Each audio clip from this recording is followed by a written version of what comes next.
โปรโมชั่นส่งท้ายปีเก่าตอนรับปีใหม่เนาะโครงการดินจัดสรรของเฮามีของแจกของแถมให้กับลูกค้าเด้อบ่ว่าจะเป็นกรุงเตือไฟกรุงเตือน้ำและเสาหัวออมดินมูลค่าสูงถึง6ถึง9ล้านกีบเด้อและนอกนั้นเฮายังมีส่วนลดให้กับลูกค้า2ถึง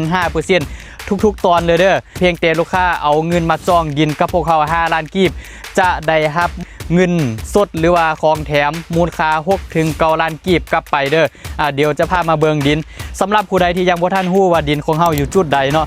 จากสนามกีฬาหลัก16จะมีเส้นทางตัดออกไปหาดงมะข่ายเข้าห้อมนี่เลยเด้อดินของเฮาแม่นจะเข้าจากตอนหน้าสนามกอล์ฟซีเกมหรือว่าหลัก16นี่ตัดออกไปหาดงมะข่ายเนาะอันนี้แม่นจะเป็นหน้าดินของเฮาปัจจุบันนี้เฮาเปื้อนมาประมาณเดือนปลายใกล้จะฮอด2เดือนเฮาปิดการขายไปแล้ว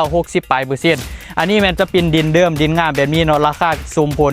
ดินบ่ได้ถมราคาก็บ่ได้แพงเฮาให้ผ่อนยาวอีก2ปีบ่มีดอกเบี้ยเด้อสำหรับผู้ใดที่อยากได้ดินอยู่เขตกำลังพัฒนาแบบนี้เนาะ